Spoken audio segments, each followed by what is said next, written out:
আসসালামু আলাইকুম, সবাইকে শুভেচ্ছা জানাচ্ছি। মাসুম মাহবুব দেখছেন ওপেন দ্য ইউটিউব চ্যানেল এবং মাসুম মাহবুব ফেসবুক পেজ। রয়েছে বেশ কিছু ব্রেকিং খবর, সংক্ষিপ্ত। জি, সোহেল ভোলা থেকে দেখছেন, ময়মনসিংহ ফুলপুর থেকে দেখছেন ডক্টর মাসুদ। জিজ্ঞাসা করছেন আমি কেমন আছি। ইনশাআল্লাহ শরীর কিছুটা আপডেট হচ্ছে, গলাটা এখনো বসা আছে, আস্তে আস্তে ঠিক হবে ইনশাআল্লাহ। নদিয়া পশ্চিমবঙ্গ ভারত থেকে ইউসুফ আলী মন্ডল। দর্শক, আজকের যে সবচেয়ে ইম্পর্টেন্ট যে খবরটি সেটি হলো ইরানের সবচেয়ে বড় ব্রিজটিকে আমেরিকা অ্যাটাক করে ধ্বংস করে দিয়েছে এবং বলা হচ্ছে ইরান এবার এই প্রতিশোধে কি কি করতে যাচ্ছে। এই নোটিশটি শুনলে আপনাদের মাথা নষ্ট হয়ে যাবে। 2 নম্বর খবর, মার্কিন যুক্তরাষ্ট্রের গণমাধ্যম কিছু গোয়েন্দা তথ্য ফাঁস করে দিয়েছে। সেই তথ্যগুলো শুনলে রীতিমতো চোখ চরক গাছ হয়ে যাবে আপনাদের। সেটা জানাবো আজকে কি তথ্য লিক হলো, কেন হঠাৎ করে যুদ্ধকালীন সময় সেনাপ্রধান এবং টপ 1 ডজন জেনারেলকে পরিবর্তন করতে হলো ডোনাল্ড ট্রাম্পকে। তার মানে কি তিনি যুদ্ধে পরাজিত হয়ে গেছেন? দর্শক, পাশাপাশি নেতা কাকুর বাড়িতে বা নেতা কাকুর দেশে ইরানের সারপ্রাইজ অ্যাটাক অব্যাহত আছে। দর্শক, প্রথম যে খবরটি দিয়ে শুরু করতে চাই, পিট হেগসেট কে পেন্টাগন প্রধান মিস্টার ট্রাম্পের ডান হাত, যুদ্ধের তিনি ধরেন সবচেয়ে পাওয়ারফুল ব্যক্তি। মার্কিন যুক্তরাষ্ট্রের ইতিহাসে একসঙ্গে এতজন জেনারেলের বহিষ্কার হয়তোবা এটি প্রথম। আমার জানা মতে এরকম নেই, জানার বাইরে থাকতে পারে, আমাকে জানাবেন যদি আমার ভুল হয়। একসঙ্গে এত জেনারেল, যখন ইরানের সাথে একটা লড়াই চলছে আমেরিকার, হঠাৎ করে সেনা প্রধান সহ টপ 12 জন, কেউ কেউ বলছে আরো বেশি হতে পারে, জেনারেলকে সরিয়ে দিয়েছে ট্রাম্প। বলা হচ্ছে ট্রাম্প ইতিমধ্যে ইরান যুদ্ধে পরাজিত হয়ে গেছেন, এটি তার প্রথম প্রকাশ।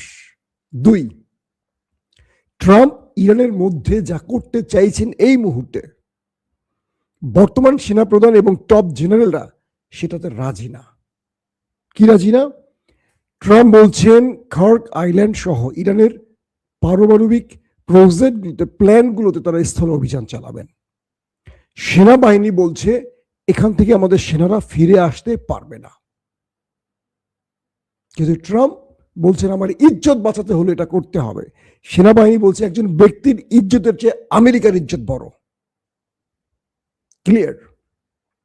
ট্রাম্প বললেন আমার ক্ষমতা আছে, আমি তোমাদের সরিয়ে দিব। তারা বলেন ওকে ফাইন, ফায়ার করেন, সরে যাই। রাষ্ট্রবাচক। নতুন যাকে সেনা প্রদান করা হয়েছে, বলা হচ্ছে তাকে দিয়ে ইরানের মধ্যে বড় কোনো জাহান্নাম তৈরি করতে চাচ্ছেন ট্রাম্প।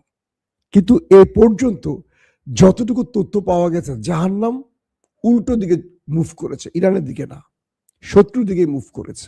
কি সেটি? মার্কিন গণমাধ্যমগুলো বলছে যে ইরান এবং ট্রাম্প বাহিনীর লড়াইতে হাজার হাজার ট্রাম্প বাহিনী প্রাণ হারিয়েছে, যেটা প্রকাশ্যে আসেনি। নাম্বার 1। নাম্বার 2, আমেরিকা বা ট্রাম্প যে বারবার দাবি করছে যে ইরানের সামরিক স্থাপনা, এয়ার মানে কি বলে, বিমান বাহিনী, নৌবাহিনী সব ধ্বংস করে দেওয়া হয়েছে, মিসাইল স্টোরেজ কিংবা ড্রোন স্টোরেজ সব ধ্বংস করা হয়েছে, এগুলো সব মিথ্যা অভিযোগ। অর্থাৎ মার্কিন গণমাধ্যম সেনাবাহিনীর তথ্যগুলোকে এইভাবে প্রকাশ করে দিয়েছে। অর্থাৎ সেনাবাহিনীর ভেতর থেকেই টপ পর্যায়ের কেউ এই তথ্যগুলো গণমাধ্যমকে দিয়ে দিয়েছে, যেহেতু তারা তাদেরকে বহিষ্কার করেছে। আসল তথ্য জাতিকে জানাবার জন্য ফ্ল্যাশ করে দেওয়া হয়েছে। তবে কে ফ্ল্যাশ করেছে এটা গোপন আছে। বলা হচ্ছে ইরান এখন পর্যন্ত যে মুভমেন্টে বা যে অবস্থায় লড়াই করছে, এখানে ইরান পরাজিত নয়, বরং আমেরিকা পরাজিত। কে বলছে? সেই গোয়েন্দা তথ্যগুলো। মার্কিন সেই গোয়েন্দা তথ্য আরো বলছে ইরানের কাছে আনটাচেবল আনটাচেবল অজস্র না, হাজার হাজার ড্রোন মিসাইল এখনো পড়ে আছে, হাজার হাজার, যেগুলো ইরান ব্যবহারই করেনি। তারা বলছে ইরান যে যুদ্ধটা চালাচ্ছে সক্ষমতার ভিত্তিতে, অর্থাৎ যখন ইরান শত্রুকে এই মুহূর্তে শাহেদ ড্রোন দিয়ে কাবু করতে পারছে, তারা নতুন ড্রোন মাঠে আনছে না, শাহেদকেই ব্যবহার করছে, তার চেয়ে ভয়ঙ্কর ড্রোনগুলোকে তারা জমা রেখেছে, যেগুলো টাচই করে না এখন পর্যন্ত, একদম নতুন, যাতে শত্রু এটার আদলে প্রতিরক্ষা তৈরি করতে না পারে। এটাকে সারপ্রাইজ হিসেবে রেখেছে। শুধু তাই নয়, একটি নয়, আরো একাধিক ড্রোন, মানে আরো একাধিক স্টাইলের, মানে ক্ষমতা সম্পূর্ণ নতুন ড্রোন ইরানের কাছে আছে, যেগুলো এখন তারা টাচ করেনি। পাশাপাশি ইরানে রয়েছে আরো ভয়ঙ্কর সব মিসাইল, যেগুলো এখন পর্যন্ত ইরান ব্যবহার করেনি। সে গোয়েন্দা তথ্য বলছে ইরানের কাছে মিসাইল এবং ড্রোনের যে সংখ্যা, এটা মার্কিনীদের ধারণার বাইরে। কারণ এ পর্যন্ত যত অ্যাটাক হয়েছে, কখনো মনে হয়নি যে ইরানের ড্রোন কিংবা মিসাইলের শট পড়ছে, বরং আমেরিকার মিসাইল শট পড়ছে। কে বলছে? মার্কিন গণমাধ্যম, গোয়েন্দা তথ্যের আলোকে। বুঝতে পারছেন? বলা হচ্ছে ইরানের ভেতরে, ইরানের যে পাহাড় অঞ্চলগুলো আছে, পার্বত্য অঞ্চল, এই পার্বত্য অঞ্চলের মাটির অনেক গভীরে মিসাইল এবং ড্রোনের শহর বানানো হয়েছে, যেটার লোকেশন বা যেটার অবস্থান আমেরিকানরা এখনো জানে না। আমেরিকানরা যেগুলো জানে সেগুলোতে হামলা করা হয়েছে, কিন্তু ইরান সেখানে প্রচুর সংখ্যক মিসাইল ড্রোন রাখেনি। অনেক সময় আমেরিকান ইসরায়েলদের ফাঁকি দেওয়ার জন্য ড্যামো বা দামি কিছু মিসাইল বা ড্রোন রেখে আমাদের মহামূল্যবান F-35 সেখানে ঢুকে হিট করে আসছে। 10 টাকার একটা খেলনা বিমানকে ধ্বংস করতে আমরা 10,000 কোটি টাকার একটা মিসাইল মেরে আসছি। বুঝতে পারছেন? তারা বলছেন ইরানের কাছে কল্পনার বাইরে মিসাইল এবং ড্রোন আছে। তারা এই যুদ্ধ চাইলে আরো 6 মাস টেনে নিতে পারবে, কিন্তু আমেরিকা 1 মাস পরই মিসাইল সংকটে পড়ে যাবে।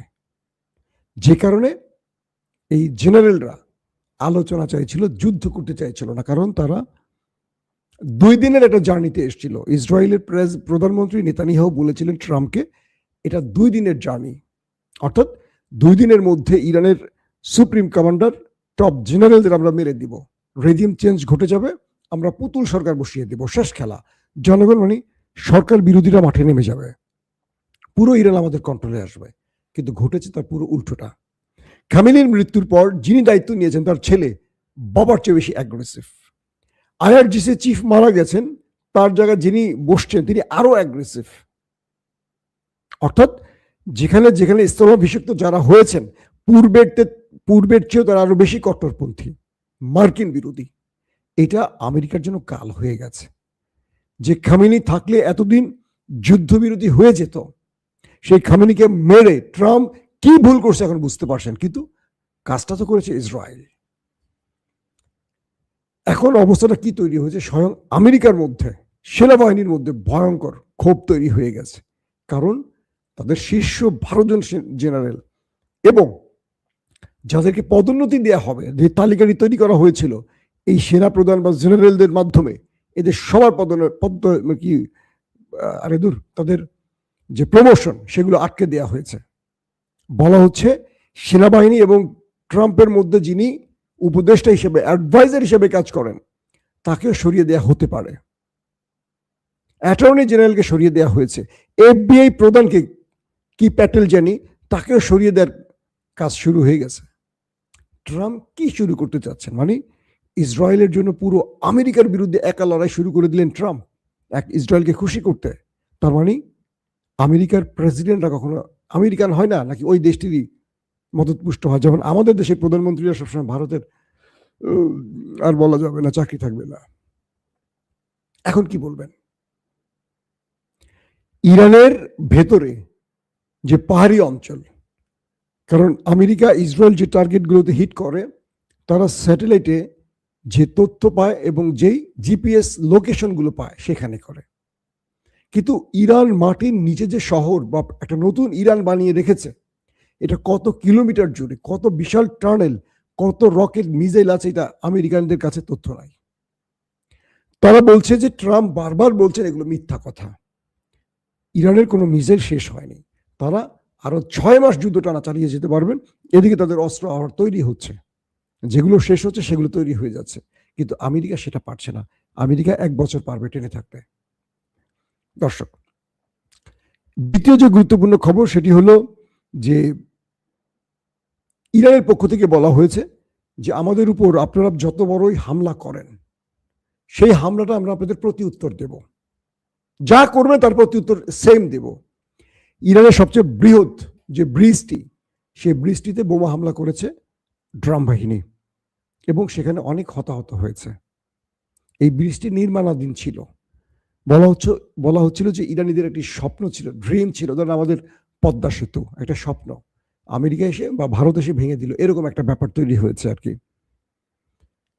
ইরানের পক্ষ থেকে বলা হয়েছে যে আপনারা আমাদের সম্পদের অবৈধভাবে যতই হামলা করেন, যুদ্ধের নিয়ম বহির্ভূত আমাদের স্ট্রাকচারগুলো যেভাবে ধ্বংস করছেন, এটা আমরা এইভাবে ছাড়বো না, আমরা প্রতি উত্তর দেব। প্রতি উত্তর কি? ইরান রেড নোটিশ জারি করেছে নতুন করে, দখলদারদের গুরুত্বপূর্ণ ব্রিজ ওড়াবে। এবার কুয়েতের নাম বলে দিচ্ছে কোন কোন ব্রিজ। কুয়েতের একটি বিশাল ব্রিজ উড়িয়ে দেবে, সৌদি আরবের একটি ব্রিজ ওড়ানো হবে, আরব আমিরাত এবং বাহরাইনের গুরুত্বপূর্ণ অনেকগুলো অবকাঠামো ব্রিজ এবং তাদের ওই যে কি বলে তাদের যে বিশাল বিশাল ভবনগুলো আছে না, অর্থাৎ এবার এই গালফ কান্ট্রির মধ্যে তাদের বড় বড় সম্পদগুলোকে টার্গেট করবে ইরান। ইরান বলছে যেহেতু এই দেশগুলো আমেরিকাকে আমার দেশে আক্রমণে সহযোগিতা করেছে, তাই আমাদের বৈধ লক্ষ্য হবে এখন তাদের। তার মানে সৌদি আরব, কুয়েত, বাহরাইন, আরব আমিরাত তাদের অহংকারের কিছু হারাতে যাচ্ছে। তাদের বড় ব্রিজ শুধু নয়, দেখেন না আবার ওইটা কি জানি বুর্জ খলিফা, ওইটাতে কোনো হিট করে বসে কিনা। কারণ ইরানের এই ঘোষণার পর ইতিমধ্যে ইরান বড় ফ্রেমে অ্যাটাক শুরু করেছে ওই নেতাকাকুর বাড়িতে। হাইফা, তেল আবিবকে মোটামুটি ছাপা করে দিচ্ছে এবং বড় রকম আক্রমণ চলছে ওই দেশটির ভেতরে। হিজু বাহিনীও ব্যাপক অ্যাটাক করছে, ব্যাপক। তাদের প্রচুর সামরিক অস্ত্র ডিপোকে ধ্বংস করে দিয়েছে, প্রচুর সেনাকে এবং প্রচুর কি বলবো তাদের গোয়েন্দা ইউনিটকে, যেগুলো বিভিন্ন পয়েন্টে আছে, এগুলো ধ্বংস করেছে হিজু বাহিনীরা। হিজু বাহিনীর খেলা ভাই অসাধারণ চলছে এখন। এদিকে ফ্রান্সের সাথে খেপে গেছে ইসরায়েল। ইসরায়েল বলছে ফ্রান্সের সাথে আমাদের যে সামরিক চুক্তি এটি বাতিল করা হলো। যে ফ্রান্সের সাথে এত ভালো সম্পর্ক, সেই ফ্রান্সের সাথে কি হলো ভাই? আসল ঘটনা হলো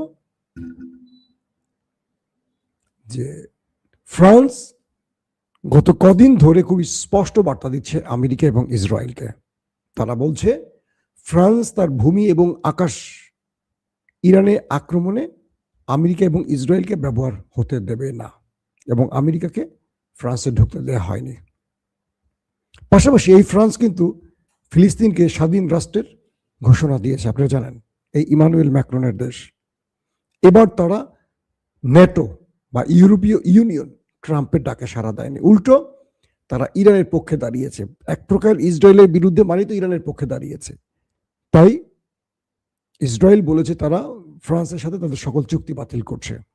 ফ্রান্স বলছে এটা আমাদের কিছু যায় আসে না, ইসরায়েল আমাদের থেকে অস্ত্র না কিনলে আমাদের খুব বড় ক্ষতি হবে, বিষয়টি এরকম নয়, কিন্তু আমরা মানবিকতার পক্ষে, আমরা কোনো পাগলামি যুদ্ধের পক্ষে নই।